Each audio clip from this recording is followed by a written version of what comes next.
All right. Well, good evening, everyone. Thank you again for joining us this evening for the February Janis Black Warner Speaker Series.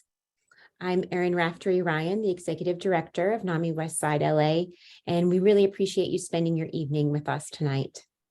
I'm excited to introduce our wonderful speaker this evening, a passionate voice in mental health advocacy and education. Adam Sholder is the Executive Director of Insight Enrichment Group. Adam has been working in education for the past 3 decades. He has developed numerous programs throughout his career for at-risk youth and young adults living with mental health conditions. For the past 25 years, he has been working and collaborating with leading psychiatrists, therapists, and other mental health professionals to further develop alternative and adjunct programs for this underserved and often misunderstood, stigmatized, and marginalized population. Adam is also one of our Ending the Silent lead presenters and family support group facilitators for NAMI Westside Los Angeles. This evening, he will present Building Resiliency, Vicarious Trauma for Families and Caregivers. So please join me in welcoming this evening's speaker, Adam Sholder. Well, thank you. Thanks, Erin. Appreciate it. The introduction, appreciate the invite to speak tonight, and definitely my honor to be here and look forward to discussing this subject. I wanted to let everyone know, and by the way, thank you all for being here tonight. A lot of familiar faces, so nice to see you all, and thank you to everyone who's joining this evening. And I truly hope this will be a helpful and informative presentation on secondary trauma, also known as vicarious trauma, for families and for caregivers. This is actually a version of a presentation that I gave back in October. I was very honored to have been asked by Erin and NAMI West LA to present on vicarious trauma to the LA Mayor's crisis response team, which they were doing their training up at the police academy, and they do a pretty lengthy training to train people to be crisis responders that will show up along with first responders to scenes of traumatic events, which we see unfortunately all too often nowadays, to provide aid and support and resources to victims of trauma and even people that are just indirectly exposed to that trauma. So it was a really wonderful experience being a part of their training. And excuse me, while I was giving this training, it did occur to me that I have worked with countless families and clinicians and caregivers over the past 25 years, give or take. And it seemed like it would be very appropriate and very meaningful to sort of shift the focus a little bit from those first responders and crisis workers to family members and caregivers, because I believe there's a lot of relevant and helpful information. So that is what this presentation is all about this evening. So I am going to share my screen and open up this presentation here. Let me move a few things around on my screen just so I can see everything, and hopefully you are all seeing what I am seeing here, our NAMI Westside LA screen. And again, I very honored to have been asked by NAMI Westside LA to be here to give this presentation. So building resiliency, secondary trauma for families and caregivers, just what the objectives are for this meeting. And this is not going to be a deep dive into trauma, but I'm going to give a pretty thorough overview of trauma. I want to really underscore and help everyone understand the differences between trauma, PTSD, and secondary trauma. So we're going to be talking about all 3 of these things.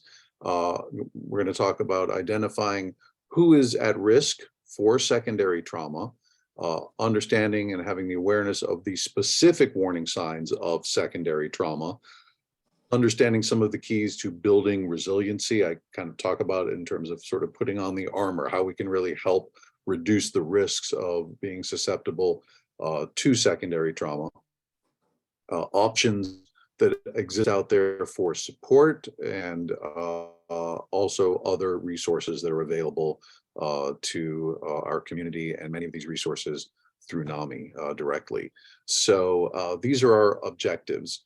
I just want to talk very quickly just about NAMI. I know so many of you are already very familiar with all of the work that NAMI does in NAMI Westside Los Angeles, who of course are the local affiliate here for NAMI California in our greater Westside Los Angeles area.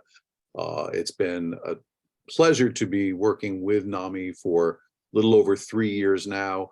I co-facilitate a weekly family support group with Debbie Brazel, who is an amazing co-facilitator, and feel very fortunate that she and I are working together on the Thursday night, helping to facilitate the Thursday night group, lead presenter for Ending the Silence in our schools, which helps to, mental health education, destigmatizing mental health, suicide awareness, and really, really valuable presentation we give in schools. I do some training with Elizabeth Stevens to train people to present Ending the Silence. I also do some work with NAMI California, training high school students to develop and run NAMI on campus clubs in our high schools throughout the state. So big believer in everything that NAMI has to offer, and really happy to be a part of some of those presentations and education and support that's provided. And, again, free education, support, advocacy to improve lives of those living with mental health conditions, families, friends who share that vision and mission. And we talk a lot in NAMI about recognizing that we're not alone, and that there's always hope. And that's just such an important message. And everything that NAMI does offer is free. And so I think that's really important as well. And so at the end, I'm going to go through a few of the resources that we offer as well, just to make sure everyone is up to speed on everything that is available out there. So a couple mental health statistics I just wanted to run through just as that reminder. Like I said, one of the key concepts and the vision here with NAMI is recognizing that you're not alone, and one in five adults experience mental health condition. 1 in 25 adults will experience a serious mental health condition in their lifetime, and 17% of youth between ages 6 and 17 will experience a mental health condition. And I believe these numbers are pre-pandemic. We don't have the exact numbers, but these numbers have been on the rise. I do have some specific numbers here. These are self-reported experiences of anxiety and depression pre-pandemic, and then during the pandemic. You can see the jump here. About 15% of people self-reported experiencing depression, about 29% anxiety before the pandemic. Looks like about a 2.5 time jump in both of these, over 40% reporting depression. And this number is amazing, but understandable. 72% self-reporting anxiety during the depression. And I'm, again, I don't have the numbers in front of me, but the numbers are even higher with our kids, teenagers, our youth. Really, it impacted them very profoundly. And, the thing to keep in mind, mental health conditions are stress vulnerable. So when stress goes up, we're going to see higher incidences of symptoms of mental health conditions such as depression and anxiety. And so very important to keep in mind that, during stressful times, we talk in our family support groups that, mental health conditions are medical conditions, and they absolutely have environmental triggers. So things like, a pandemic and also trauma, being exposed to trauma, can certainly increase the instances, the likelihood of mental health conditions. And so that's why I really think it's important to be talking about this secondary trauma that family members and caregivers can certainly experience. So to talk a little bit more specifically about trauma, PTSD, and secondary trauma, I use this graphic of the pebble in the pond here, just because I think it so really eloquently illustrates trauma, the experience of trauma. So trauma itself is not a mental health condition. Trauma is an event that happens, a traumatic event that happens directly to an individual. And this can be a physical trauma, this can be an emotional trauma, and often those two will go hand in hand. As we know, people can suffer physical trauma, but then also experience emotional trauma as a result of that. A good example could be, a member of our military or veteran who maybe has had a significant physical injury, and there is often a lot of emotional trauma that goes along with that physical trauma. And we know it also works the other way around. We know that people that maybe have had emotional trauma, that can manifest physically as well. So strong mind-body connection here. So physical and emotional trauma can certainly go hand in hand. And so, as I said, that primary trauma is an event that happens. And so that is sort of, in my analogy here with the pebble in the pond, that's the pebble hitting the water. That's that impact. That's trauma. PTSD is, I can loosely define that as still experiencing the effects of the trauma of that incident, even when that initial impact, that trauma, is no longer present. And that's sort of like the ripples here in the pond. So that pebble, at this point might be sitting at the bottom of the pond here. The impact is over, but those ripples are still there on the surface. They're still present. So that's sort of that residual effect. And it can feel as if the trauma is still very, very present. And so PTSD is usually when we experience the effects of that trauma over a longer period of time. And so that would be PTSD. Secondary trauma is really interesting, and it's a little different because that is when people can have the same experience that someone who has experienced the trauma firsthand, the same effects of that PTSD, even if they have not experienced the trauma directly themselves. It's basically sort of secondhand trauma. There's a lot of names that can be somewhat interchangeable: secondary trauma, vicarious trauma, secondary traumatic stress disorder. Compassion fatigue is a word or a term that we use sometimes. I'll talk a little bit more about that. That's a little bit more specific. Relatively interchangeable terms here, but it's basically the exposure to secondhand trauma, often repeatedly, where then the individual can have the same effects, those ripples in the pond, as if they experienced the trauma themselves firsthand. This was first really identified in the 90s by therapists, clinicians that specialized in trauma, because there was this phenomenon of first responders, therapists, other people in a healthcare, medical, caregiving positions that were having the effects of PTSD, yet they did not personally witness or experience trauma directly. So this is where we really came up with the term and the concept of vicarious trauma.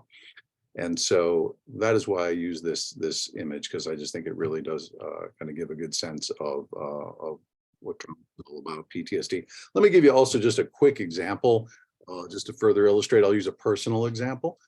This is going back almost 30 years to the Northridge earthquake. I don't know how many of you were around 30 years ago or were living in LA, but major earthquake. I lived pretty close to the epicenter out here in the valley.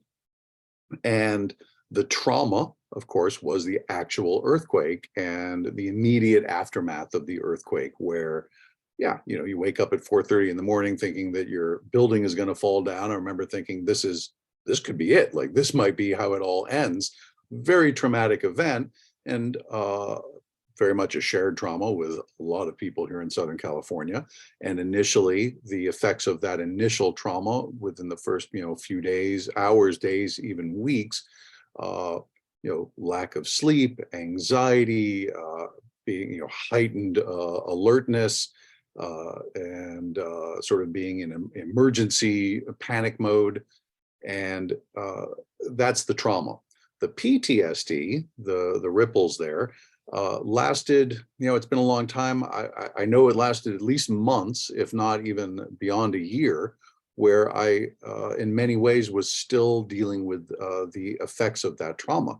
Tell you, if a truck went by on the street and made a loud noise, or someone scooted a chair out from under a table that I might be sitting at, and the floor vibrated a little bit, or there was a loud noise, physiological reaction, heart rate immediately up, heightened alert, like I'm like ready to get in, under a table or a doorway. So still feeling the effects of that trauma. That's the PTSD. Secondary trauma may be experienced by a first responder who was hearing stories of people who had been injured or witnessing these injuries, people experiencing the effects of the event, people talking about having lost their homes. They maybe didn't experience the trauma directly, but just being exposed to it and hearing about it can lead to secondary trauma, where people can actually experience the same effects.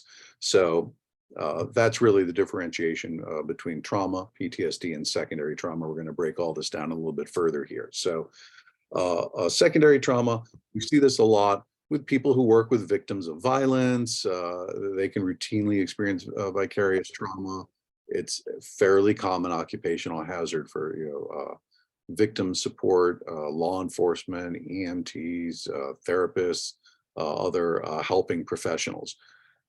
But as I said, I've certainly observed and understand that family members of loved ones that are living with a mental health condition can also experience secondary trauma. And typically there are 5 categories where people can experience this secondary trauma, where they can feel the effects of the trauma. This can be physiological, emotional, cognitive, behavioral, and even spiritual. And I'm going to break that down a little bit more specifically shortly. Large number of helping professionals. And keep in mind, if you have a loved one living with a mental health condition, and if you are a primary caregiver, and often family members are in that role of being primary caregiver, I consider that a helping, maybe not a professional in the strictest definitions, but certainly we can call you a helping professional. And between 40 and 85% can develop vicarious secondary trauma, compassion fatigue, and high rates of traumatic symptoms. You see, I've got a graphic there on the left that lists a lot of the different traumatic symptoms people can experience. I've got some more of that later I'm going to touch on momentarily. So who is at risk? Who is most susceptible to secondary trauma, and what are the factors that make individuals more vulnerable to secondary trauma? So again, who's going to be susceptible to secondary trauma? Mental health care providers, absolutely. People that are repeatedly exposed to people who have experienced trauma directly. Again, emergency response workers. This can be paramedics, EMTs, police, fire. Certainly, these are people that are being exposed to indirectly to trauma repeatedly. Friends and family members of individuals who have experienced trauma. This is, a little bit more on point for tonight's topic, being a family member, friend, or a caregiver for anyone that has experienced trauma. And lots of trauma out there, but we have talked in our family support groups, we talk about that mental health conditions are traumatic experiences. A lot of traumatic events around mental health conditions and chronic mental health conditions. So friends and family members of individuals that are living with a mental health condition or experienced other kinds of trauma are absolutely susceptible to secondary trauma. Individuals that are repeatedly exposed to media and social media accounts of traumatic events. This is something that's relatively recent because we, of course, have a 24-hour news cycle, and we know that the news loves, to report around the clock on any time there is a natural disaster or traumatic events. And our teenagers can be, and children can be specifically vulnerable to this, since they are being exposed through social media to so many different kinds of traumatic events that are out there. And again, even just hearing about these things repeatedly can cause this secondary trauma. I mean, think of a junior high school student who, through the media, is exposed to all of our school shootings. Maybe they've never experienced that themselves. They might not even know anyone who's been involved with that, so they're not experiencing the trauma, but that repeated exposure to hearing about it can produce the same effects as if they've experienced it directly. Also, people of color that are exposed to race-based trauma can certainly experience secondary trauma. And there are a lot of cultural issues that come up around trauma, around mental health in general. So those are factors that can make individuals more vulnerable to secondary trauma on our right side of the screen here. So people that have had prior traumatic experiences, people that tend to be a little bit more isolated socially and maybe don't have a great support system in place. People that maybe don't have good stress management skills, tendency to withdraw or blame in times of stress, can certainly be more vulnerable.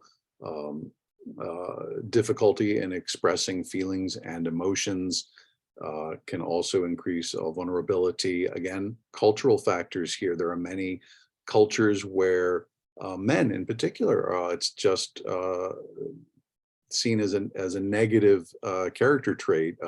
If a male in some cultures is expressing anxiety, depression, symptoms around that, and so they're not really able to comfortably discuss this with family, with friends, or even seek mental health support. There are many cultures where the family unit is the priority over the individual, and so an individual's the effects of trauma, other mental health issues might be taking a back seat, and it's hard for that person to really individuate and get the help that they may need because of how that may look to the family, just the optics of it, or just the family dynamics, that family comes first. And so there are a lot of cultural, religion, culture, gender issues that can make people more vulnerable to secondary trauma. Certainly a lack of preparation, training, experience, education about these things can increase vulnerability. Again, repeated and intense exposure to trauma, and the lack of an effective support system. And that's a big one. And we're going to talk about, how to build that resiliency and how to build that support system if you are someone that is susceptible and can check some of these boxes in terms of being more at risk for secondary trauma. So let's see here. So a few factors that will contribute a little bit more specifically to family members and caregivers being vulnerable to secondary trauma and PTSD. I refer to this as parental PTSD, which I believe is a very real thing. I think it's a sort of a little subset of PTSD. So I refer to it as parental PTSD and secondary trauma. For family members, these are, again, some traumatic events that family members can be repeatedly exposed to, even if they themselves are not personally experiencing the trauma. So repeated hospitalizations of loved ones. Hospitalizations typically are traumatic events. And if we have a loved one that is repeatedly hospitalized, especially if it's a 5150, so a non-voluntary hold at a hospital, these can be very traumatic events. The lack of communication that often exists for families and the mental health care system. This is even more true for families that are maybe just beginning their journey with mental health. Maybe they've got a teenage child who's having their a first experience with a mental health condition. They're hospitalized, and family members are wondering, why can't I talk with the doctor? Why is no one calling me back? They won't even tell me if my child is even at this hospital. That is also very traumatic, not being able to communicate or get information from treating professionals. Repeated interactions with 911, law enforcement, or having crisis evaluation teams, crisis response team, PET, SMART teams come out. These are traumatic events. Certainly history of a loved one's suicidal ideations or attempts, extraordinarily traumatic. lack of information, lack of experience, mental health education, just sort of being in the dark sometimes. Those question marks create anxiety, they create stress, and can absolutely lead to the effects of trauma. Certainly being lied to, repeatedly being deceived by loved ones. We see this often with substance abuse, and it undermines trust, and that also contributes to trauma. Something I call roller coastering, not a verb, using it as a verb, but basically the ups and downs that are going to be experienced when we have a loved one living with a mental health condition. We think things are going in a good direction, progress is being made, we're feeling hopeful, and then that other shoe falls and we're now back where we started, or we go forward a few steps, back a few steps, the ups and downs. I know we talk a lot in our family support group about mental health conditions, having loved ones living with these mental health conditions. This is not a sprint, this is a marathon, and there are lots of ups and downs, and that can absolutely lead to the effects of trauma. And then, and I repeat this a lot, lack of an effective support system, because without that support system, we can just sort of be adrift and rudderless, and we need to have that support system in place. So that's why I do bring it up a lot. So I want to talk about the specific effects of trauma. And again, I use the imagery here of the ripples in the pond, and that initial impact right in the center, that's the trauma. And these are just some of the effects that we may see in, again, I've listed the different categories on the left here. So, there can definitely be physiological effects. This can be, I'm looking on the screen here, like sleep disturbance, fatigue. These are definitely the physiological effects. I know these are things that I experienced after the earthquake. As I mentioned, I had fatigue, sleep disturbance. So physiological effects, certainly emotional effects, depression, anxiety, hopelessness. The list goes on with the emotional effects of trauma. Absolutely can be cognitive effects, the distractibility, the inability to focus. This can lead to problems at work, school. There can definitely be cognitive effects of trauma. Behavioral effects, substance abuse, addictive behaviors. So increased alcohol use, relationship problems, isolation, avoidance, the behaviors will follow suit. So all of these, any of these, and this is not an exhaustive list, but these are some of the direct effects of trauma that, again, can be experienced. That's the idea of secondary trauma. They can be experienced by people that have not been even present for that initial trauma. Just hearing about it and living with people that have been through trauma, having a loved one who is dealing with traumatic events, PTSD, that can lead to secondary trauma for people that were not involved in that initial trauma. So what are the warning signs specifically of secondary trauma? All of these things are the range of effects that we might experience with any kind of trauma. Specifically for secondary trauma, feelings of anger, rage, sadness, hopelessness. These are strong emotions here, right? And so we can see that secondary trauma can have very profound effects and very strong emotions attached to them. So like anger and rage, becoming overly involved with problem solving and with the managerial aspect.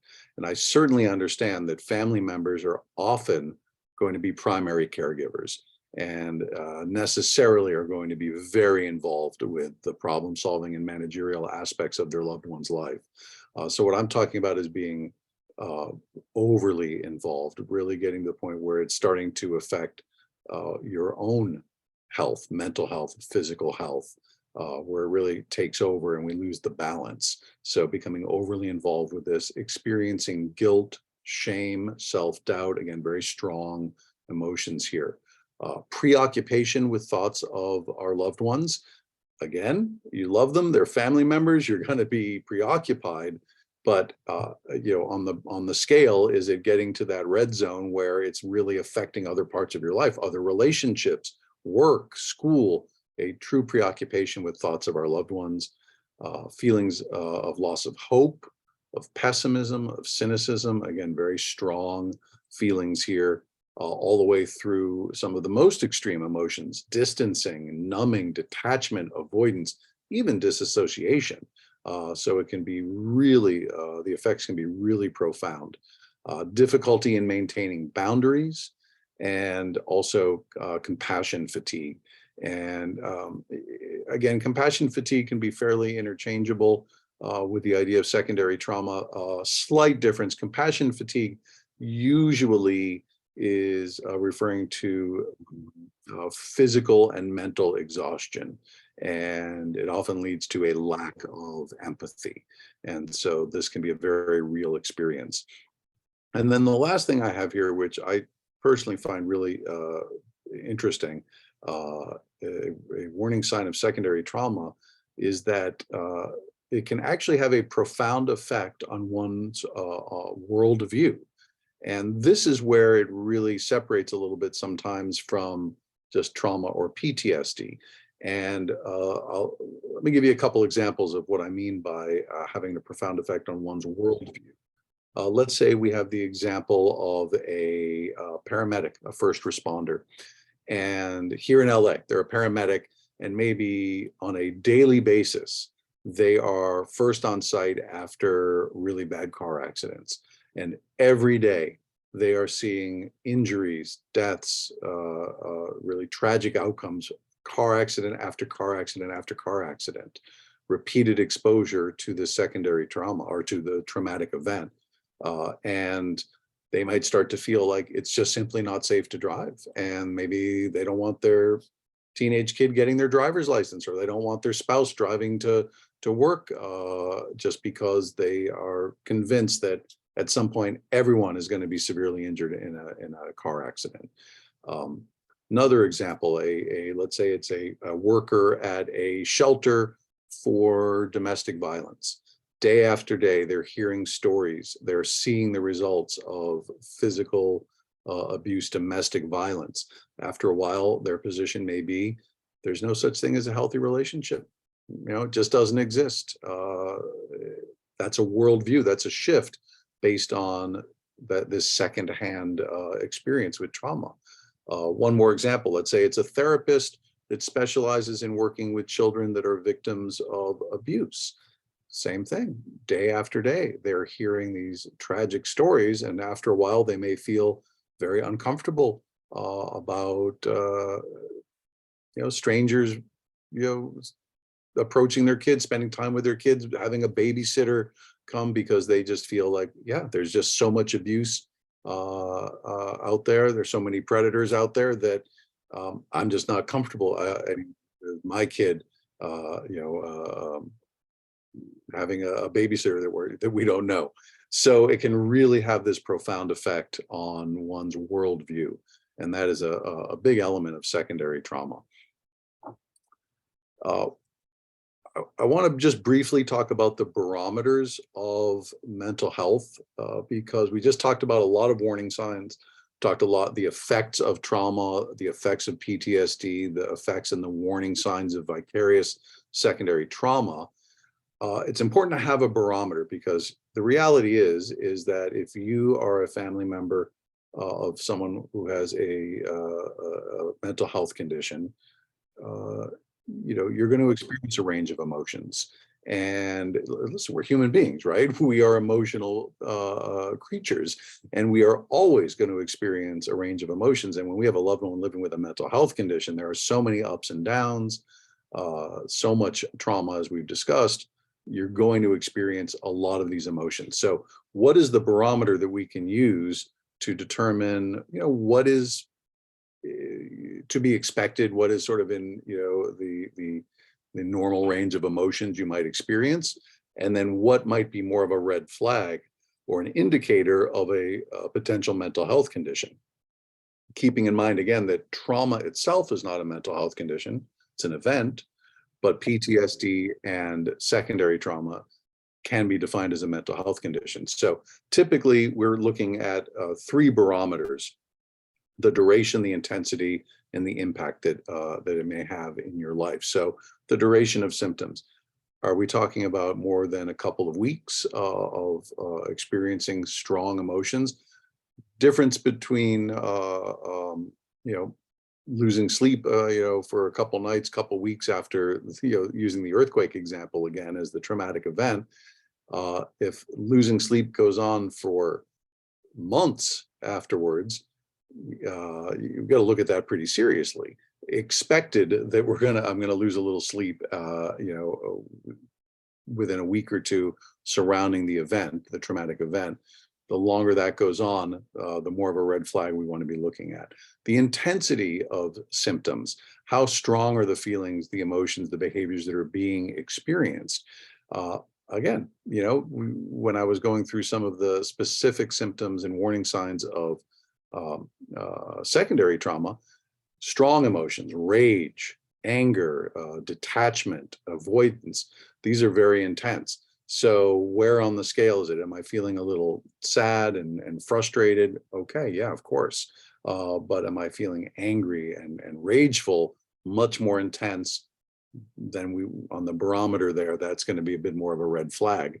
And then are these behaviors, these emotions, these feelings, are they having a negative impact on day-to-day life? Are they interfering with personal responsibilities and routines? Is it having an effect on personal relationships, on our physical health, our routines, work, school? So if the answer is yes, then again, these are the indicators that there may be something more at play in terms of more of a mental health condition, PTSD, secondary trauma, duration, intensity, and impact on daily living. So that's just a general barometer to use when trying to sort of self-evaluate. So how do we build resiliency? How can we reduce some of the risk factors I talked about earlier? How can we build resiliency? And I, think of this as sort of the shield or the suit of armor that we can put on to help. So one thing we can do is increase our self-observation and really recognize the warning signs. If we are feeling some of the warning signs and the effects that I spoke of earlier, if we are using that barometer and realizing, yeah, these warning signs are pretty strong, intense, they're starting to interfere with day-to-day life, they've been going on for quite some time, we can't ignore those. We cannot sweep them under the carpet. We've got to really be honest with ourselves. We've got to recognize these warning signs so we can do something about it. Self-care is so important, of course, taking care of ourselves using positive coping strategies. I'm going to talk more about that in just a moment. Very much paying attention to our physical and mental well-being. Physical health, mental health, intimately tied together. And so we really need to pay attention to both the physical and mental sides of our well-being. Really important to maintain healthy, balanced routines around work, life, family. There's got to be balance there. Nothing can run out of balance for long before it breaks down and eventually just stops working. And that's, I don't care if we're talking about our car, our washing machine, or us. If we're going to run out of balance, we're not going to run very long that way. So maintaining healthy, balanced routines is very important. Also important to establish what is realistic for you to have on your plate. How much can you realistically handle? We all have our cups filled to varying degrees, and the more that is in the cup, the less capacity we have to put more in it before it just spills out all over the floor. So we do need to be mindful and be, again, honest with ourselves. What kind of bandwidth do we have? What is realistic for us to manage? And sort of attached to that, we need to avoid taking on the excessive personal responsibility for our loved ones' well-being. Again, I understand that we are often going to be in the role of primary caregiver. Family members often have to wear so many hats. They are the de facto therapist, the social worker, the advocate, the psychiatric nurse, the liaison with clinicians.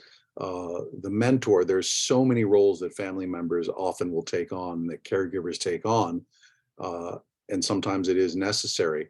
But when we take on the excessive personal responsibility for our loved ones' well-being, again, we're not going to be able to manage that for long. And we need to think about how can we supply our loved ones with the tools and resources that they need.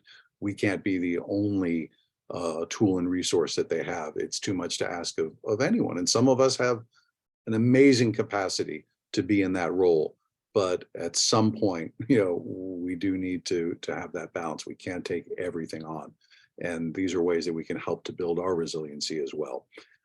Certainly, again, this goes with the balance concept, taking breaks, taking time off when needed, seeking support from friends and family.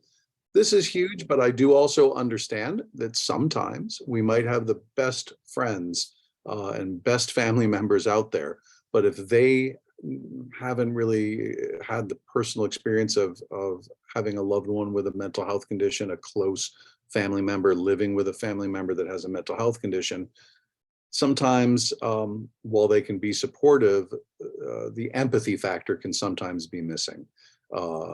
They may provide a lot of sympathy and support, but the empathy factor is so important. We talk in our family support group that empathetic statements really never begin with at least or you should. You know what you should do? And sometimes friends mean so well and they jump right into problem solving and it's coming from a good place, but it's not exactly the support that we need. So certainly friends and family can be a big part of the support system, and sometimes they're wonderful and amazing. But another support system is peer support. And peer support are people that have the similar experience, that understand that everyone's an individual, everyone's going to have their own unique experience, but they understand what it is like because they themselves have that lived experience of having a family member or loved one with a mental health condition. And peer support can be really, really impactful and very, very powerful and extremely helpful. And that's, like the family support groups that we offer, that's what really that is about. People that understand, and we often find a great deal of empathy there. Finding opportunities for continued education. This is true for everyone and anyone. I know that if someone is more at the beginning of the journey, it's almost mandatory in my book that you educate yourself on mental health, the mental health care system, but there's always room to learn and grow. I've been doing this for 25 plus years at this point, and I'm still learning new things. So always working to continue our education and understanding. And then therapy, engaging in therapy.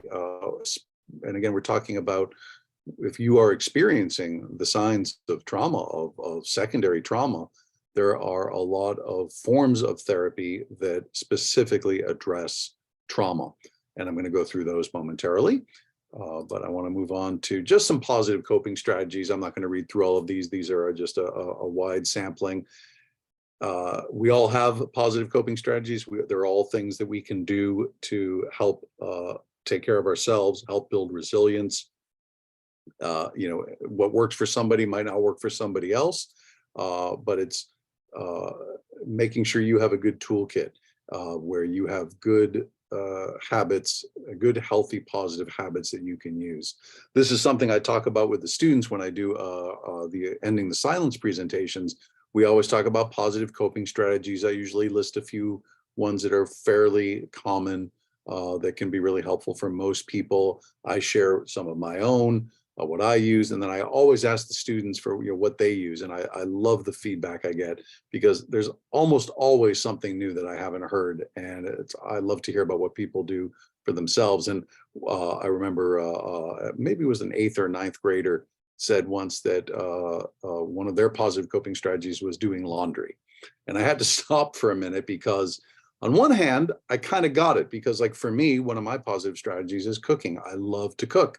I can have the most stressful day and then I'll still go in the kitchen and cook. To me, that's my meditation. And I know for some people, cooking, the thought of it stresses them out and causes anxiety, and they would not put that in the positive coping strategy category. So I kind of got that, but I asked for the student to why is laundry a positive coping strategy. It was great. They said that, there was something about the routine of doing it, but specifically taking So, the warm Adam, when are clothes. you inviting us all over for dinner? When are you inviting the board over for dinner? I want to know now. We'll have a big community dinner one night. Yes, I'll when cook you for be the cook, 50 you be people. the chef. For Okay, sure. okay. You So- got it. But what they said was really interesting, because they said taking the warm clothes out of the dryer and folding them, that was their meditation. And I got it. And so even though for me it's a chore, I hate doing my laundry, not a coping strategy for me, I got it. And so it's very individualized here. But I will say this: you can have the best strategy, you can have the best tools in the toolkit, but you got to use them. They're going to do you no good sitting in the toolbox. You got to take them out, you got to use them, you got to be consistent with them. So make sure you have them, develop them. If you don't, find them and then use them. And then the last key thing here that I do want to talk about is the therapeutic support that's out there. There are a lot of forms of therapy out there, as many of you are well aware, but there are some that are specifically geared towards trauma that can really help address trauma. I just briefly am going to run down these, and just so you're familiar with them. Of course, psychotherapy is talk therapy and working with a good clinician to really just help work through the healing process. And certainly there are talk therapists that do specialize a little bit more in trauma. There's cognitive behavioral therapy, CBT, and the way that works is it helps to identify negative thoughts and behaviors. It helps to be aware of them in real time, like when they are happening, to develop an awareness around them, and then techniques and ways to replace those negative thoughts and behaviors with more adaptive, more positive negative thoughts and behaviors. And so that can be really helpful with a lot of things, but certainly with trauma. Dialectical behavioral therapy. This was developed by Marsha Linehan, I think in the 90s, up at University of Washington. It's kind of multi-modality. There's some talk therapy, some cognitive behavioral therapy as part of it.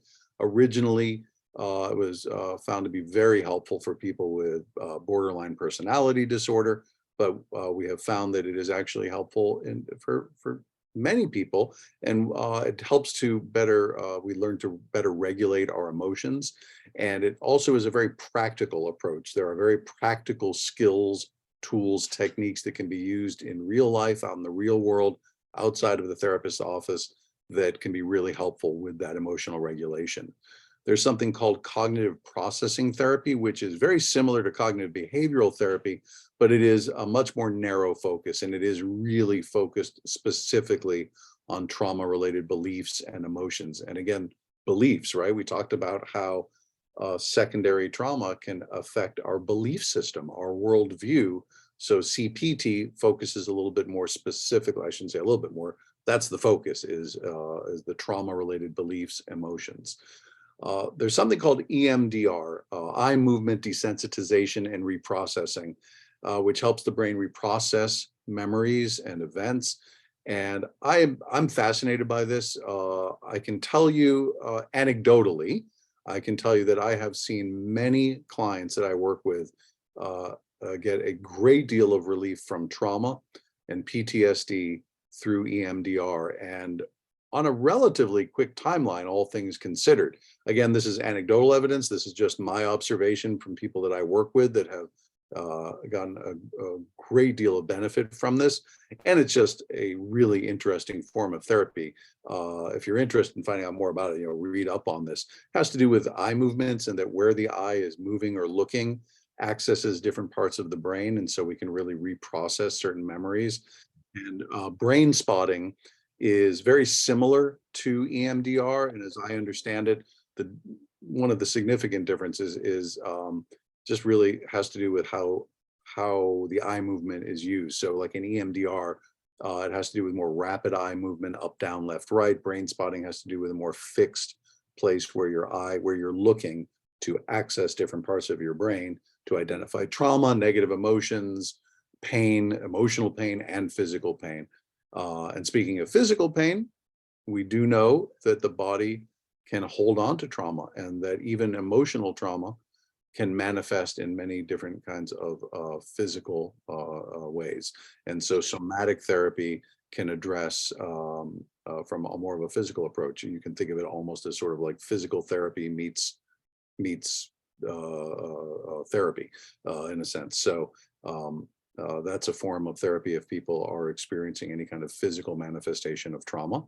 And then there's narrative therapy, which is really working with a therapist to re-author one's own story. It's really, we all have our own narratives through our life experience, and we can sometimes reset that narrative or adjust that narrative to a healthier narrative.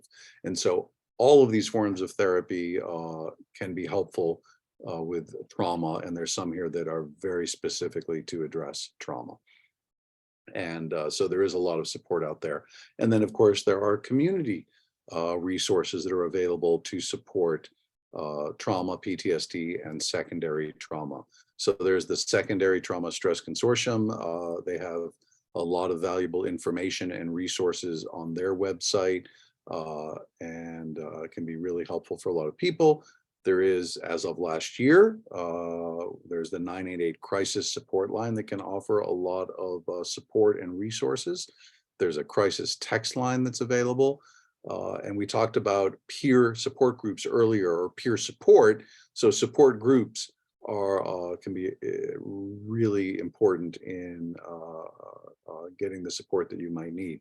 And these are groups that can be offered through NAMI, Al-Anon. There's other even more specific support groups out there. And then NAMI, of course, they have a lot of resources that are available for family members, caregivers, loved ones. And then specifically with NAMI West Los Angeles, there's a number of things that NAMI West LA offers. Again, I think a lot of you are quite familiar with this stuff already, but just as a reminder, or for those of you that may not be familiar, all of these resources that are offered through NAMI West LA are free and are accessible. Many of them are accessible virtually now, which is great. So that can help with scheduling or just accessibility. And just briefly, we have weekly family support groups and peer support groups. So the family support groups are, of course, for the family members that have loved ones living with a mental health condition. Peer support groups are for people who themselves are living with the mental health condition. And we have 4 family support groups per week that meet virtually, 5 peer support groups that meet weekly. Again, these are free. All of this information is on the NAMI LA website. I think we're going to be putting the links in the chat box for you. There's also classes. We talked a lot about education, how important it is to educate ourselves about mental health, the mental health care system. And so these are, I think they're 8-week classes offered virtually, taught by people with lived experience. So the family-to-family classes are taught by people who have family members with living with a mental health condition. The peer-to-peer classes are taught by people living with a mental health condition. Lots of valuable information, education, resources, really great classes that, again, are available free. I think these are offered about 4 times a year because they're about 2 months long. They meet weekly. Ending the Silence. Again, these are the presentations that we give in junior high, high school classrooms.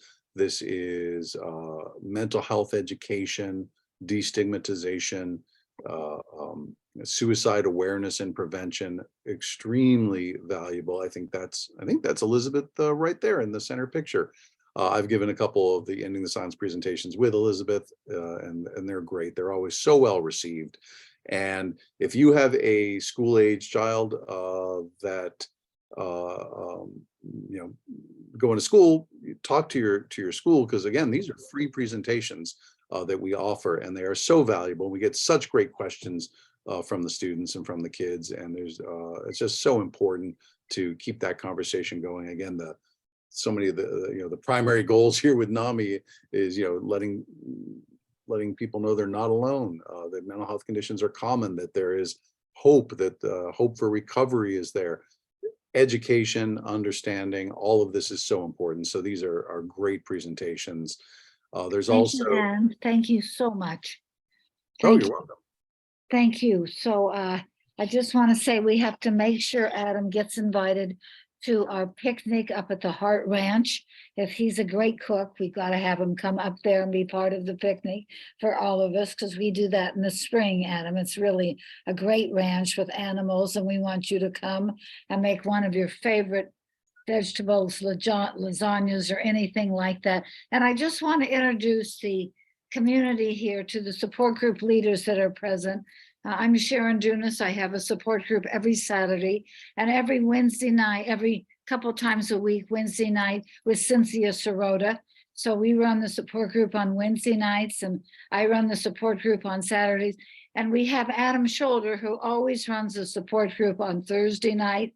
We have Stephanie McDonald present, who runs a support group with Jamie Kay on Monday nights.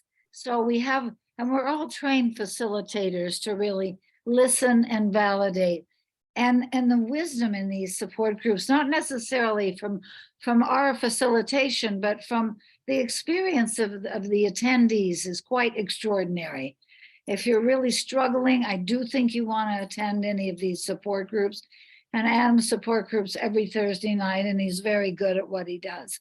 So the best gift NAMI has to offer, you're not alone, you're not isolated, you don't have to feel guilty or totally ashamed. You did nothing to cause this illness, nothing to cause the illness that your relative had.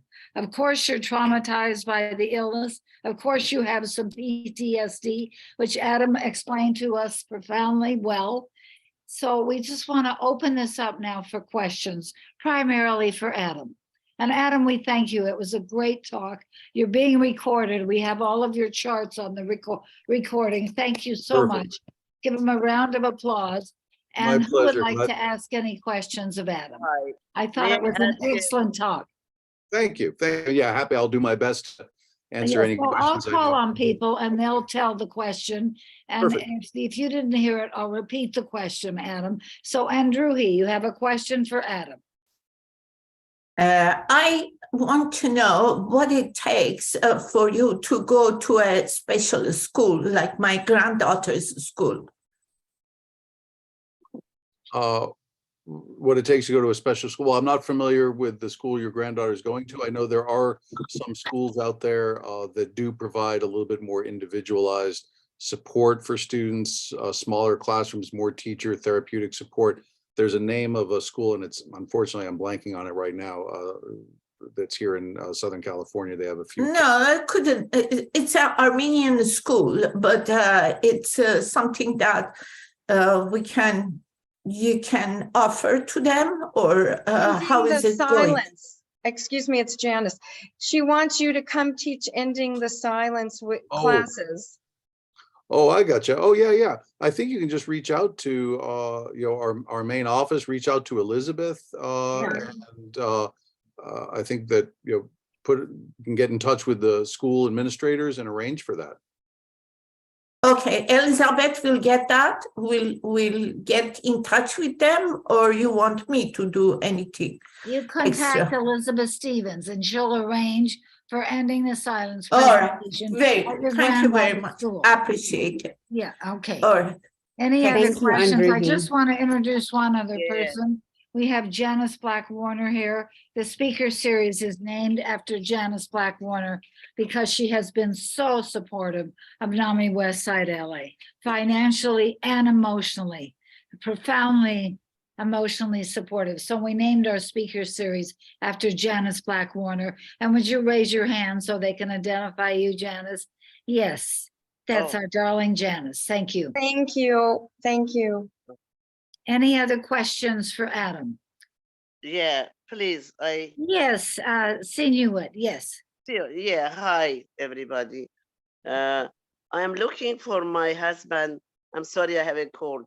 For my husband, intensive outpatient program around us in LA.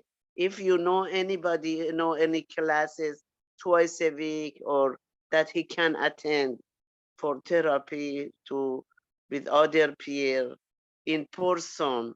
If anybody knows, please help me to find for him.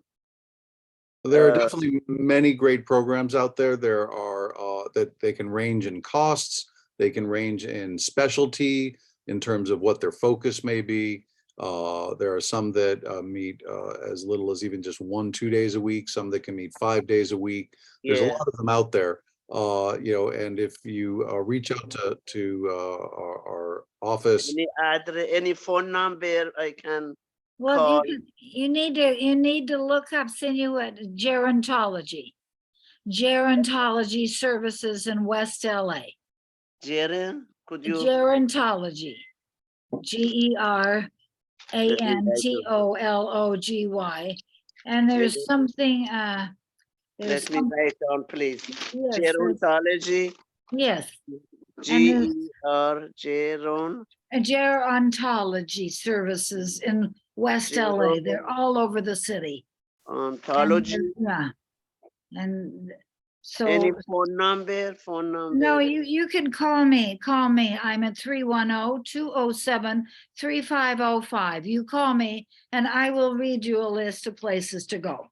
But you got to call I just moved, so my office phone is being established tomorrow. So I won't have a phone for 24 more hours. Oh, So, okay, when- next question. Sharon, your name is Sharon. My name is Sharon. Thank you. 310-207-3505. Okay. Any thank you. other questions here for Adam, who is very knowledgeable about PTSD and trauma, first trauma and secondary trauma? Colette and then Janis. Colette, you're muted. Okay. Yes, thank you. I just really want to say thank you. And I had to tune in a little late tonight, but it was so very helpful because as the caregiver to one, you know, it was really the secondary trauma. I related to so much of it. And particularly when things were traumatic and they're going so well now, I feel all this stuff is coming up for me because I feel like the boulder's off my shoulder for maybe a minute. Everything's so good. And I feel like all this stuff in me is coming up that I don't really like. like irritability, you know, and I'm tired. And all these things you talked about, and it really helped me to hear like, that's okay. This is normal. I've been working really hard. Take a breath. But it's like, I expect myself to just be so relieved now and happy and whatever. And I think the weight, and then there's things coming out with my loved one where he's doing so well. And I'm hearing about some of his trauma. And that re-traumatizes me. And it's sometimes the way he was held down in a psych ward and jumped on, they broke his arm, he thought. What were they taking from him? All this stuff he's healing that's coming out. And I'm like, oh my God. And I find myself. So it was very helpful. And I feel very happy. The things you're saying, I'm really trying to do. I felt better at it before. So like, I'm really working on the mindfulness, the yoga, all that. And I'm noticing these other aspects of myself are coming up. And it was very much what you talked about. So I feel it helps me feel okay with it. And I think I know what to do, but it was really helpful. Thank you. Oh, yeah, no, I'm very glad to hear that. And, you know, that's not uncommon when our time and energy and focus is on our loved ones almost exclusively.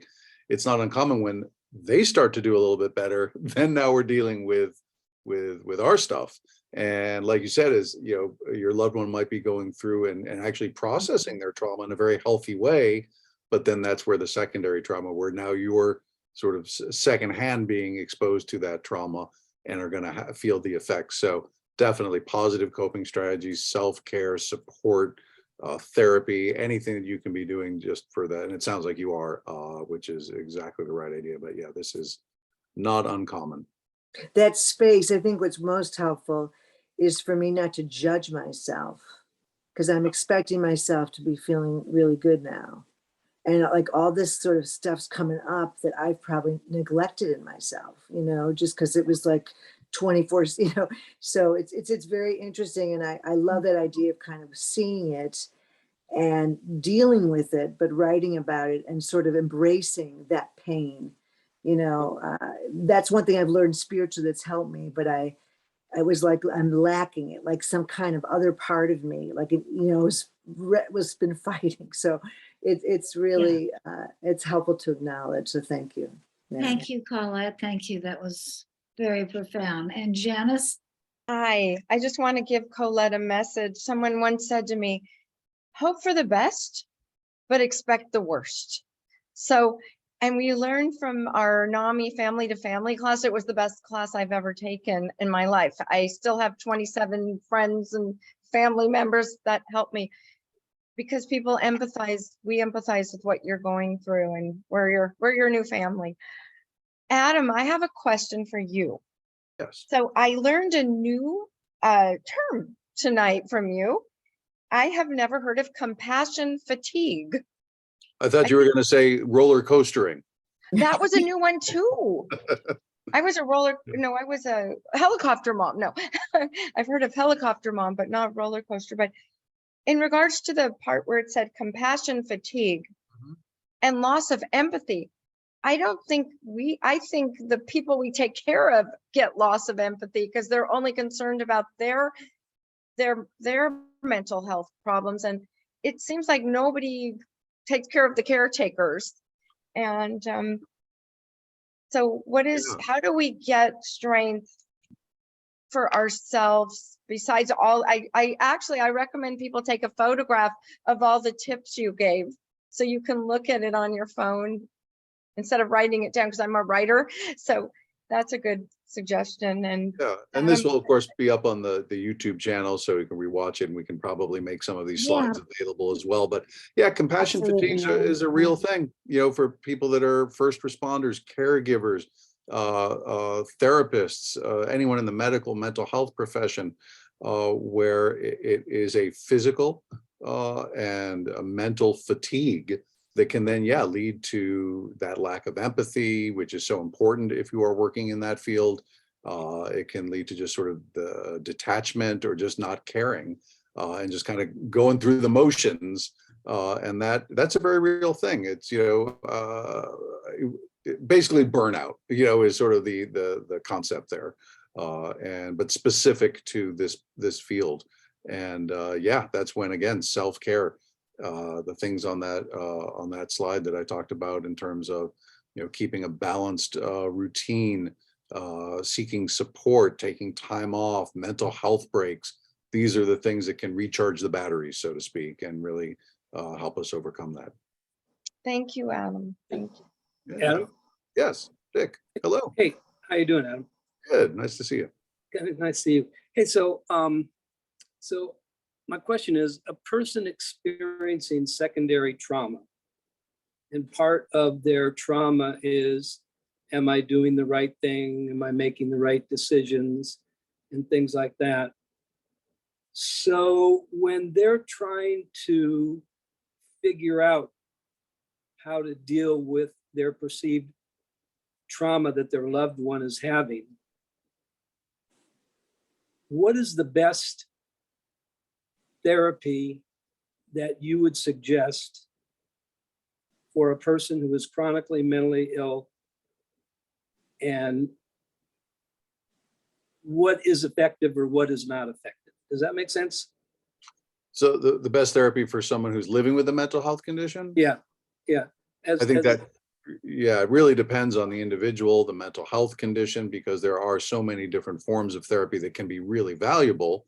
And some of them are certainly geared towards certain mental health conditions. So, cognitive behavioral therapy, CBT, we see that used a lot for people with OCD and anxiety. EMDR is used for people dealing with often with PTSD. DBT, dialectical behavioral therapy, can be really good for people with personality disorders, borderline personality disorders. So it's really very much an individualized, very individual. For a person that has a chronic psychosis, a person who has chronic paranoid schizophrenia, what would your thoughts be about the most effective, if part of your trauma was trying to make sure you're doing the right thing and getting the right care, what would be your suggestion in terms of the types of therapy or the intervention that may be helpful in a trauma reducing way? So it's a really good question. I don't know if there is like a real good answer for that, because again, a lot of times people that I've worked with that have pretty chronic psychotic disorders, they just don't benefit from therapy. It's really more medication and psychopharmacology. Whereas I know people that also live with, let's say, schizophrenia, that have just a lot of success even with just psychotherapy. I think a lot of times that can have that has to do with building a really good relationship with a good clinician, because a good relationship with a good clinician in and of itself can have a mood stabilizing effect. Yes, So I really agree with what Adam's saying, Dick. If you are seeing a therapist like Ellen Sachs, and that therapist, that analyst cares about you and cares what happens to you, that is the best gift you can give anyone who's psychotic and listens to your psychosis and asks questions about it. And they care what happens to you. What was that beautiful movie, Adam, about the boy who had the doll, that he had the doll and oh yes, great God, movie. I love that movie. Lars and the Real Girl. Yeah, Lars in the Real World was such a Wonderful beautiful movie. movie. Yeah. Yes. And, yes. And Yeah. Lars, who was completely psychotic, found a therapist that cared about him and let him have his psychosis and explored his psychosis with him. I love that movie, Sharon. I'm glad you brought that up. Yeah, it's one, I could see it again this next week. It's one of Yep. my favorite movies, Lars and the Real Girl. Yeah, great Would film. apply for all of you. You would all love it, I think. Yeah. Excuse me And- for generalizing. And Dick, one other thing you mentioned, a lot of times this secondary trauma, one of the effects or one of the warning signs is that self-doubt. I think you mentioned that, like second guessing yourself. If you are in that caregiving role, whether it's a therapist, psychiatrist, family member, caregiver, that can be one of those things that's sort of a little bit along the lines of burnout and compassion fatigue, where you can second guess yourself, doubt, and then that's often where just peer support comes into play as well. Having a good support system that can really help, because it can undermine confidence and esteem and So self-doubt. thank you, Adam. Colette, did you have one more short question? Oh God, it's just something that jumped in my head when you were talking. I even wonder, I find sometimes in understanding the mental illness or whatever, that I almost feel a little crazy. Like, I don't know if anyone else feels that way, but it's almost as though, what's the fine line between mental illness or healthy minds or whatever? But sometimes it's almost, I connect with it, or in the understanding of it, I feel like I'm going a little nutty in usually a comedic way, hopefully. Usually I have enough awareness that I kind of can see it, but I'm wondering if you have anything to say about that, like our own mental health kind of connecting and sort of bringing out the sort of distortions ourselves, or being more aware of them. Sure. In many ways, it lines up with that concept of secondary trauma, right? It's taking on the effects that someone else is experiencing, where then we take it on ourselves. We're not the ones with maybe that mental health condition. We didn't experience the trauma, but we are having those effects. So I think that it to me anyway, at least again, anecdotally, that makes sense and sort of does fall under that umbrella. So just be aware of it, be aware of it. Be aware of it. And again, part of support system, having a good therapist, someone who can, kind of help keep the checks and balances there in place can be really helpful for sure. Thank you. Yeah, they say that mental illness is contagious and mental wellness is contagious. And True so enough. we have to kind of keep a balance, a separate balance. Yeah, for sure. Any other questions? I just have a comment. I love what you said, Adam. You said, use your tools with consistency, develop them, but find them. There's no purpose in having tools if you don't use them. And thank you, Adam. This was brilliant. This was perfection tonight. Thank you. Oh, thank you. I love This it. is this Thank is why we you, love Janis, for Janis. providing this opportunity for our community. And Adam, thank you so much. I loved when you said about the different coping strategies and how your friend found a positive coping strategy in folding laundry. That was So a I student, think- that was like an 8th grade student from one of the Ending the Silence presentations. It's so great to find find those pockets within your day of Yep. little things that you can do, maybe that are already routine that you have to do, but maybe finding a moment of joy in those routines. So thank you so much. And thank you to everyone for attending this evening for the speaker series. If you take a moment just to look in your chat, please fill out, there's a brief survey there that our office allows us to better serve our community. So really want to hear from you. And this allows us to qualify for funding opportunities, for free programming, like for our classes and our support groups.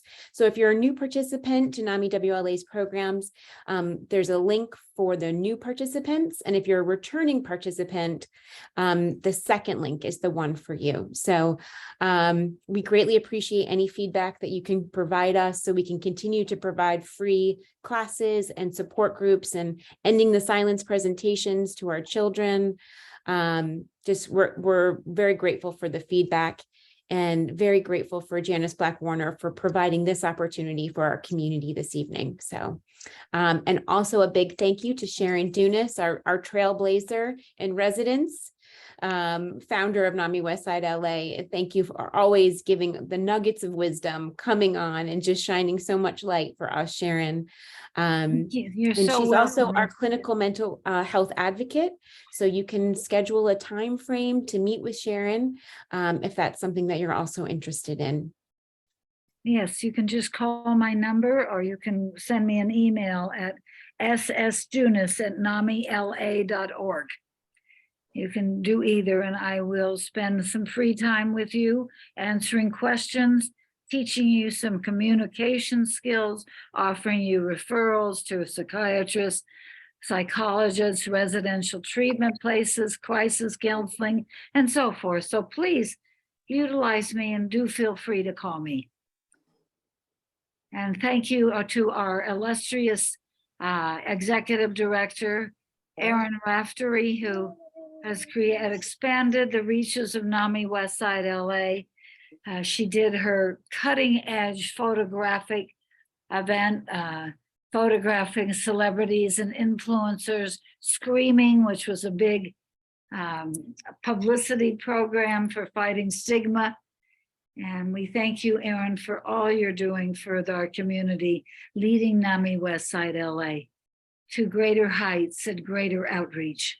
We thank you from the bottom of our hearts. And thank you all for attending. And Erin, you are a trailblazer. And Thank Elizabeth and Sharon, if any of you need probably the best therapist you could ever have, it's Sharon Dunas. She makes life a lot easier when you have a relative or family member with mental illness. Thank you, Janis, and you were also a very easy client to have. So anyway, we look forward to seeing you at any of our support groups that Adam referred you to and I referred you to.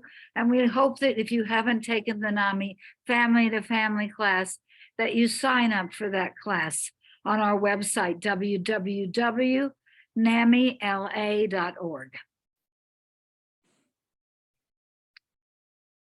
Thank you all. Really great to see Thank you all. you, thank you, thank you. Thank you, everyone. And Night. this will also be on our YouTube channel. So keep an eye out for it if you want to share it with friends that weren't able to make it this evening. Okay, Thank or just revisit